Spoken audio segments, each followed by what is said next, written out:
포뮬러 1은 기술의 경쟁의 장이지 첨단 기술의 경쟁의 장이 아닙니다. 우리나라에서 충분히 만들 수 있는 수준의 차입니다. 네? 거기 도심지 막아놓고 F1을 하면 네. 잘 될까요? 저는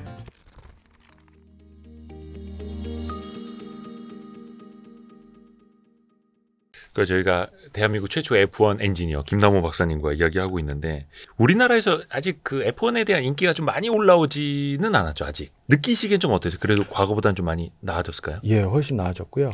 아마 앞으로도 계속 더 나아질 거라고 생각을 합니다. 우리나라에서도 사실 뭐 인기가 없는 이유는 접할 수 있는 기회가 없어서 인기가 없었던 이유가 제일 컸던 것 같고요. 근데 지금은 뭐 인터넷이라든가 지금 우리나라 VOD도 저희 중계하고 중계도 하고 뭐 접할 기회는 많아졌고 팬들도 되게 많아졌습니다. 이제 예. 또 점점 많아질 테고. 예, 그리고 일단 막상 또 접하고 즐기시게 되면 굉장히 재밌는 스포츠입니다. 단순하게 어떤 룰에 의해서 하는 것도 아니고 사람도 있어요. 사람에 대한 그러니까 뭐 드라이버의 역량도 있어야 되고 그리고 또 기술 관련된 것들도 있어서 서로 공부도 하게 되고 그래서 약간 지적인 허영심을 충족시킬 수 있는 그런 스포츠다.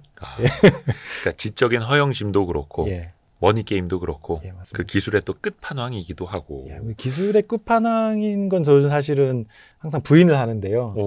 포뮬러 1은 기술의 경쟁의 장이지 첨단 기술의 경쟁의 장이 아닙니다. 그래서 첨단 기술은 그다지 많이 접목된 건 없고요. 단지 어떻게 보면 이미지일 수도 있습니다. 그러니까 책에서도 보니까 머신이라고 부르는 거에 대한 약간 거부감이 좀 있을 거예요. 거부감은 없는데요. 근데 이제 그거 가지고 싸우는 분들이 계시더라고요. 이게 머신이냐 카냐. 이건 무조건 머신으로 불러야 돼. 막 이런 근데 이제 제가 생각하기에는 포뮬러 1 자동차는 우리나라에서 충분히 만들 수 있는 수준의 차입니다. 네? 우리나라에서 충분히 만들 수 있어요. 그리고 반전인데? 예, 근데 단지 안 해봤기 때문에 못 하는 거고요. 그리고 만드는 것 자체는 사실 실제 경쟁의 장에 나가지 않는다면 뭐 만들기는 충분히 만들 수 있죠. 우리나라 자체제도 충분히 가능합니다. 그러니까 이게 어느 정도 수준이 되는 걸 만들 수 있을 것이냐의 문제지. 네, 만들 수는 있다. 만들 수는 충분히 있습니다. 아니 그래서 많은 분들이 현대차 그룹이 뭐 WRC 그건 좀 랠리 가까운 거죠. 네. 그쪽에서는 또 성적도 내고 해요. 예. F1을 현대차 그룹이 도전하는 것 아니냐 가끔 한 번씩 루머는 나오더라고요. 계속 나올 겁니다. 아마 진출할 때까지 계속 나오겠죠. 그럼 할 수 있다고 보세요? 충분히 가능합니다. 근데 문제는 지금 현재 현대자동차는 현대자동차가 할 수 있는 제일 잘하고 있는 전략이라고 생각합니다. 저는. 왜냐하면 지금 현대자동차가 주력으로 하고 있는 게 WRC잖아요. 예. 모터스포츠의 목적이 보통은 두 가지인데요. 하나는 순수히 마케팅의 목적을 가지고 있는 경우가 많습니다. 뭐 메르세데스가 사실은 마케팅의 목적으로 사용을 하고 있는 거죠. 자기네들의 자동차에 대한 어떤 자부심 또는 기술에 대한 자신감 그리고 자기네들이 기술의 정수에 약간 이런 어떤 전통을 이어가려고 하는 입장에 있는 팀은 뭐 페라리가 제일 대표적인 회사겠죠. 그런데 지금 현재 현대자동차가 취하고 있는 전략은 후자입니다. 그러니까 자동차의 전통을 이어가고 싶은 거라고 저는 생각을 하거든요. 근데 WRC 같은 경우는 진짜 현대 자동차로 합니다. 그러니까 지금 랠리카에 사용하는 자동차들은 보통 세 가지 정도로 요소가 아마 제가 보면 정의를 할 수 있을 것 같은데 껍데기, 그 다음에 실제 들어가는 그 샤시 구성 요소, 그리고 엔진 이렇게 세 가지 정도로 보면 분명하게 WRC에서 뛰고 있는 현대 i20N 버전은 껍데기는 100% 현대입니다. 엔진도 100% 현대입니다. 단지 차를 안전하게 구성하는 샤시와 랠리용으로 쓰고 있는 그런 서스펜션의 컴포넌트들은 독일산입니다. 그러니까 사실은 이 차는 현대차가 맞는 거죠. 왜냐하면 튜닝 관련된 것들은 우리가 바꿔도 그 차는 그대로 그 아이덴티티가 유지가 되니까요. 그래서 현대자동차는 진짜로 현대가 하는 모터스포츠를 하고 있는 겁니다. 그러니까 맞게 하고 있는 거죠. 물론 뭐 마케팅 요소도 중요하지만 현대는 거기에 제가 보면 방점을 찍었다고 봅니다. 포뮬러 1에 이제 진입하려고 하는 자동차 회사들이 있는데요.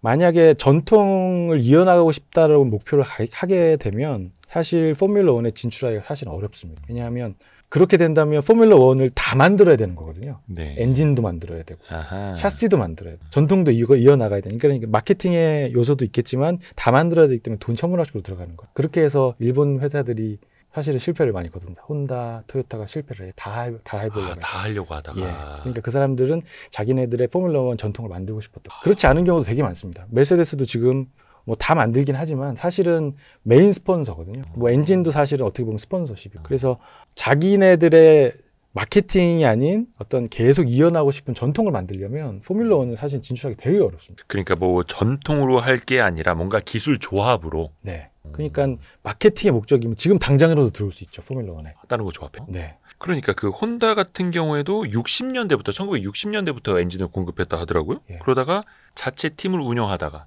그냥 다른 팀과 협업만 하다가 네. 뭐 왔다 갔다 하더라고요. 그래서 뭐 성공 뭐 제가 생각에 뭐 토요타는 모르겠지만 혼다는 충분히 성공했다고 보고요. 일단은 뭐 대단한 어떤 성과를 이룬 거죠. 엔진으로서도 성공을 했고 물론 포뮬러 1 팀으로서의 성공은 못했지만 어쨌든 다 만들어 놓은 차를 가지고 성공한 사례도 있었고요. 그래서 뭐 혼다는 제가 보기엔 포뮬러 1에서 큰 획을 그었다고 생각을 합니다. 그 정도면. 예, 예.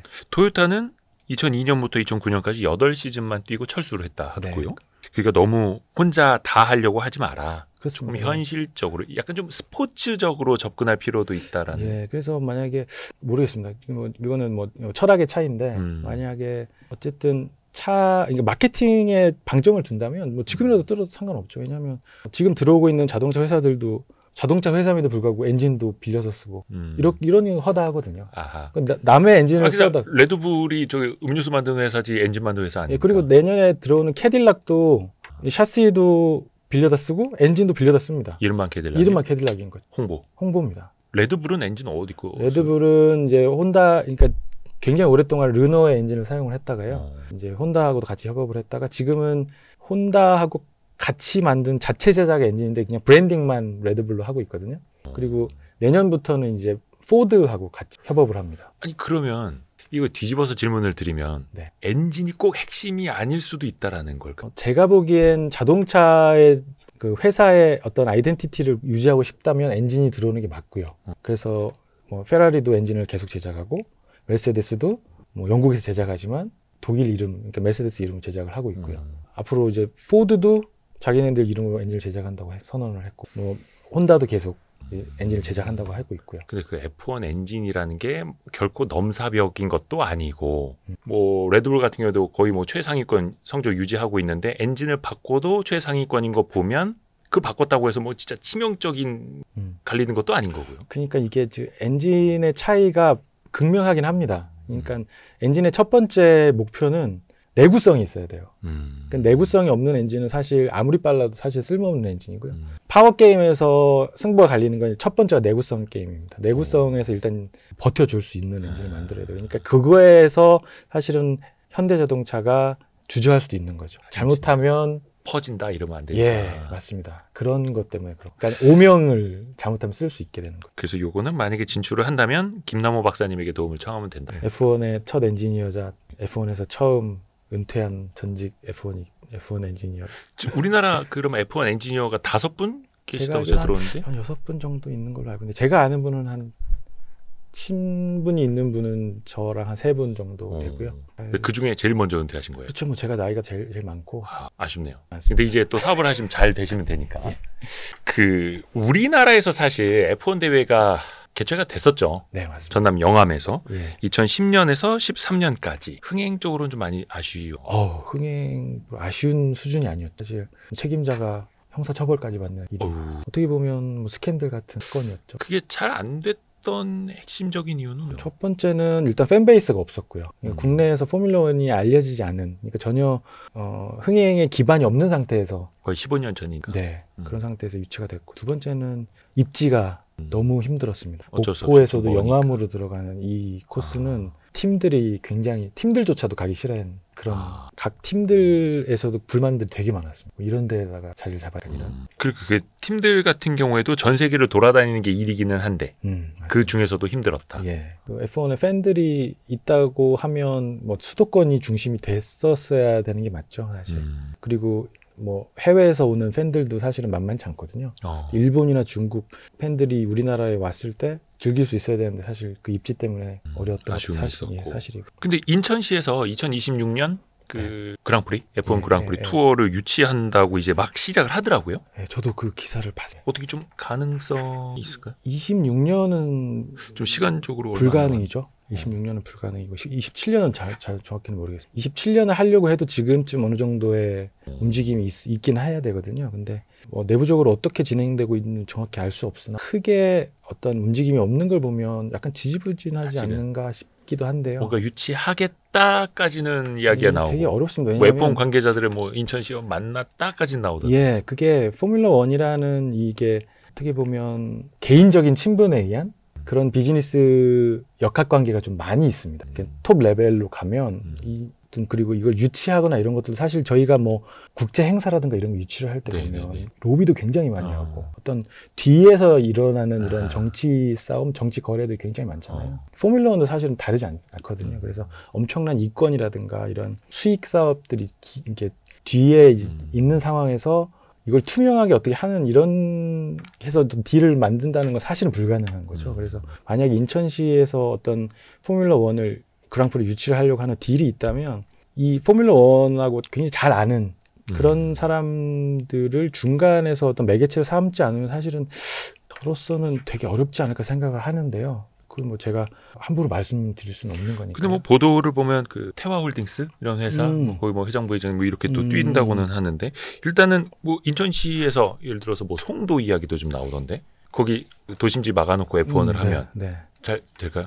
저는 인천에서 하면 충분히 흥행 가능성이 높다고 봅니다. 첫 번째로는 공항하고 가깝고요.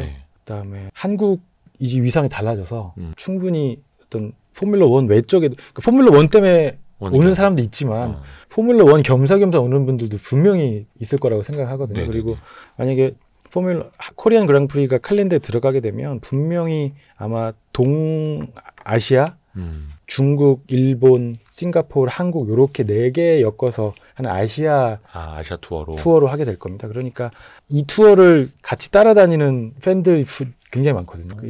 그리고 인천 뭐 서울이랑 또 가까워서 서울에 있는 팬들, 경기도권에 있는 팬들이 접근성이 굉장히 좋고요. 그리고 이게 만약에 스트리트 서킷으로 지금 뭐 구상이 왔다 갔다 하고 있는 스트리트 서킷으로 하게 되면 1년에 한 번 있는 거고 굉장히 큰 행사입니다. 그리고 축제죠, 축제. 뭐 싱가포르 서킷 같은 것도 보시면 물론 뭐 소음이라든가 공해에 대한 이런 우려들이 많이 있는데 사실은 공해에 대한 우려는 저는 옛날보다 많이 나아졌어요. 옛날보다 많이 나아진 게 아니고 사실 억측입니다. 공해는. 하이브리드 엔진이. 오히려 그걸 하게 되면 만약에 이벤트를 하게 되면 공해가 더 적어지죠.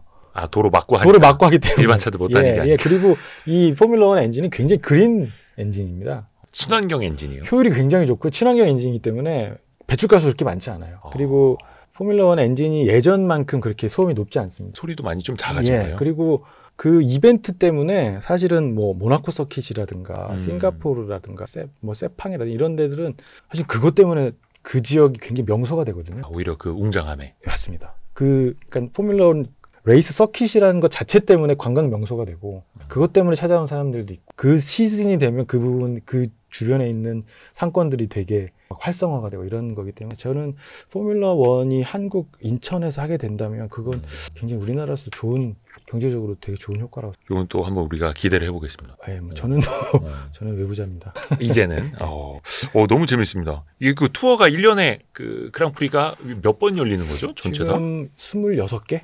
1년에 26번. 26개. 예. 그러면 1년이 52주니까 2주에 한 번씩 거의 뭐 산술적으로.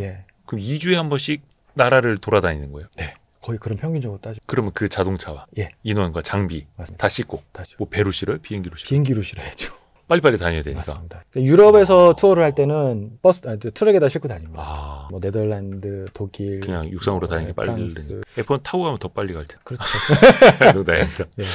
근데 그렇게 하면 그쪽에서 일을 하시는 분들 입장에서는 스케줄이 엄청 힘들겠네요. 너무 힘들죠. 너무 그러니까 힘들어하는 분들은 크루에 참여를 할 수가 없는 거죠. 그럼 이제 자연스럽게 빠져나옵니다. 그 시즌이 몇 월부터 몇 월까지예요? 2월부터 시작하죠.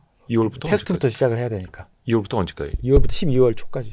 그럼 뭐 한두 달 쉬는 거예요, 1년에? 1년에 그래서 그 방학이 있습니다. 포뮬러 1은 8월 첫째 주, 둘째 주가 방학입니다. 그래서 법으로 2주 동안은 아무 일도 하면 안 됩니다. 그래봐야 2주. 2주 동안은 전 세계를 돌아다니고 일하면 이제 페널티를 받아요. 팀에서. 아니, 그러면 집에 가고 싶으면 그때 가는 거예요? 엄마 보고 싶으면? 레이스가 끝나면 돌아옵니다. 팀 크루들이. 돌아오는데 네네네. 그 이제 다음 주에 또 떠나고 이런 식이 되는 거죠. 그럼 이제 다음번에는 어디에서 만나 이렇게 두바이에서 만나 이렇게요? 아니 같이 이동합니다. 모든 팀은 다 한꺼번에 이동합니다. 중간에 엄마 보고 싶으면요? 뭐 못 오죠. 집에 올까요? 예, 못 갑니다. 된장찌개 먹고 싶은데? 아, 못 갑니다. 이제 그런 사람들은 빠져나와야 되는 거죠. 그 생활을 그럼 김남호 박사님 저는 이제 그 생활은 안 했고요. 저는 뭐 엔지니어 저는 이제 프론트라인 엔지니어는 아니고 이제 그 다음 후선. 예, 그래서 보통은 그 헤드쿼터에서 저희 컨트롤 룸이 있습니다. 그래서 실 상황하고 똑같이 실시간 데이터 다 주고받을 수 있고 모든 데이터 다 받을 수 있고 엔지니어들하고 다 소통할 수 있고 드라이버도 영국에 있으면서 어디 가 있는 팀들과 소통하면서 예, 그런 이제 주말에는 그렇게 하고요. 주중에는 이제 저희도 이제 차 개발을 해야 되는 거. 근데 현지를 그렇게 다니시는 분들 입장에서는 집이 없어도 되겠네요. 아, 그렇죠. 그래서 그분들은 되게 집이 있을 필요가 없나? 고생을 많이 하십니다. 근데 그분들은 이제 그게 좋아서 하시는 분들이니까. 오히려. 예, 그리고 월급도 훨씬 많고. 그래요? 예, 근데 수당이 문제는 이제 그분들은 1년에 한 물리적으로 한 4개월 정도를 외국에 나와 집에서 떠나서 시간으로 따지면 시간으로 거의 계산하면 4개월 정도 떨어져 있어야 돼. 사실 가족을 빌드업하기가 되게 그래서 가족 생기면 그만둔다. 그런 경우가 많죠. 그래서 나 아이 낳았어 하고 이제 막 그래서 레이스 엔지니어들은 보통 보면 첫 자식을 40대 이후에 낳는 경우가 대부분이죠. 어느 정도 좀 사주에 역마살이 좀 있어야겠죠. 아, 맞습니다. 역마살이 정확한 표현이십니다. 브래드 피트처럼. 예, 역마살 있어야죠. 야, 재밌습니다. 이 F1의 세계가 사실은 되게 심오합니다. 기술적으로도 그렇고.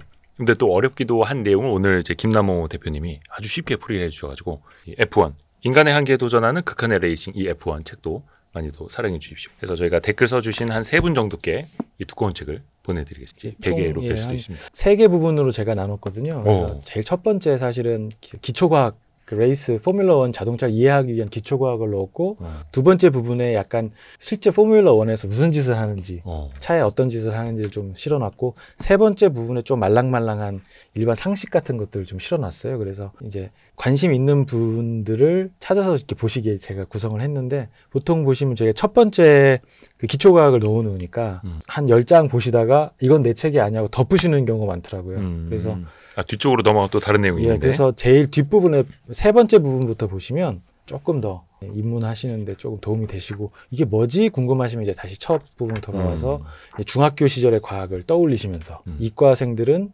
지금 보셔도 괜찮고 이제 좀 학교를 떠나신 지 좀 기간이 되셨다면 중학교 수준 수학과 과학 정도로 시작하시면 된다 생각하시는데 제가 이렇게 했더니 또 어떤 분들은 그 무슨 말도 안 되는 소리냐 이게 무슨 중학 수준의 과학이야 뭐 이렇게 하시는데 맞습니다. 중학 수준 과정. 근데 재미난 부분도 있습니다. 뭐 레드불 날개를 달아줘요. 뭐 그다음에 LG가 예전에 뭐 스포츠 이거 뭐 F1에 후원했던 이야기도 나오고. 보시면, 흥미롭습니다. 오늘 몰랐던 정말 많이 배웠습니다. 아닙니다. 이렇게 재밌게 들었네요, 우리가. 한국인 1호 F1 엔지니어. 1호 퇴직 엔지니어. 또 1호 퇴직 엔지니어. 로보로드의 김남호 대표님 함께했습니다. 너무 감사드립니다. 고맙습니다. 너무 감사드립니다. 감사합니다. 고생하셨습니다. 고생하셨습니다.